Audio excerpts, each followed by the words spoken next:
pleasure to welcome Ron Perlman to our stage this evening. His long run on the critically acclaimed TV series Sons of Anarchy, as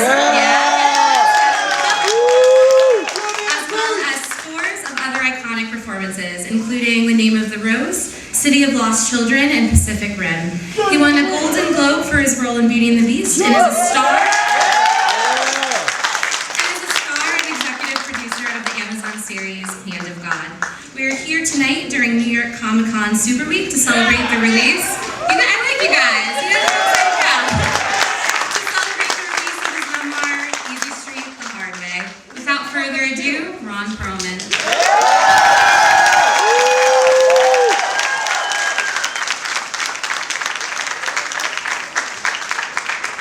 I feel like Sally Field. We're gonna be here a while.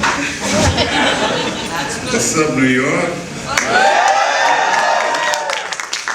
So I figured we'd start off by, first of all, I'm gonna read the introduction again because I don't think you heard it all. I figured we'd start off, we'll read a couple of pages of this thing, and you can see just how angry a Jew I am.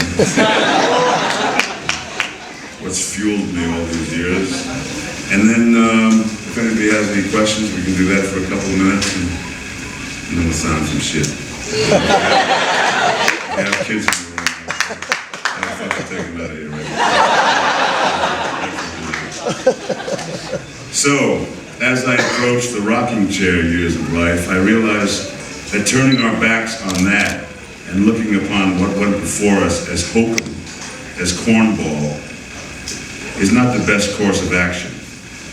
The things that are celebrated as human decency, true heroism, true self-sacrifice, and with a kind of leadership that was completely iconoclastic during the first half of the 20th century are nearly forgotten. All of a sudden we started looking inward and becoming obsessed with behavior, idiosyncrasies, human flaws, and all this stuff. Some great accomplishments have happened in the second half of the 20th century, don't get me wrong, but in the process we lost a template of what truly being human looks like. I dare you to look around in this world and show me 10 people who I should aspire to behave like, who I should drop everything and study. Oh yes, there are millions of them where they've always been, behind the scenes, making up the backbone of this world, the salt of the earth. But in our leaders, it's not even possible. It's weird, and as somebody who has 2 kids who are just approaching the prime of their lives, where they should be at the peak of their powers, the world we are leaving them deeply saddens me. My children have countless friends between them, and my friends have kids who have friends. So I've seen the ripples of disengagement and uncertainty among a huge segment of our young population. Everywhere I look, I'm seeing a generation coming out of school directionless. I write this book because maybe, just maybe, there are things about my little journey that will make you say, sometimes it's not so good to throw out the baby with the bathwater.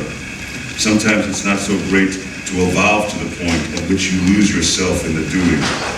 You lose your sense of community, lose your humility, lose sight of the fact that you are part of some sort of collective consciousness, that there is universality of human rights.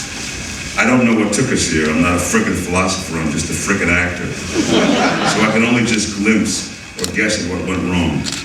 But I'm telling you, these are some fucked up times we live in. I've never seen such hypocrisy, such polarity, such hatred, such smallness.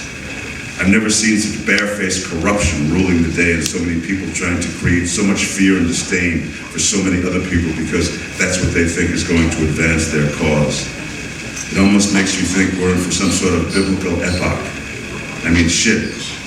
Every once in a while I say to myself, maybe that's what this whole fucking global warming thing is. I don't know. All I know is if you turn inward to that degree and your mantra is, what's in it for me, then we ain't gonna be around for very much longer. And even if we are, who gives a fuck? What the fuck is there to celebrate? The generation my kids are in seems to have bypassed a sense of perspective when forming their core values, because their diet has been so steadily informed by the highly technified, highly corporatized world they were born into. When you make references to the bygone days, they look at you like you are speaking Namibian, if that's even a language. I'm noticing it's hard to miss what you haven't experienced. And so that was the point of this, my letter to the young artist, as well to show me moving through the decades, to gain a sense of perspective of where our country came from and how it has changed. I described what I witnessed around me, not only on a cultural level, but also on a human level. And I saw how we allowed the corporatization of everything to come to dictate our lives. Everything has become a tiny line item on some vast corporate ledger sheet. Absolutely everything. Name the one thing that's not just a line on a corporate ledger sheet. Yeah, I guess you'll find some old vestiges of mom and pop days upon which the American dream was founded. But there are only vestiges. Gone are the days of the sole proprietorship. Gone are the days when movie studios were run by movie guys, not lawyers and Harvard Business School majors. Gone are the days when competition looked like, well, if you're gonna fucking hire Faulkner, fuck you, I'll hire Hemingway. That's enough anger.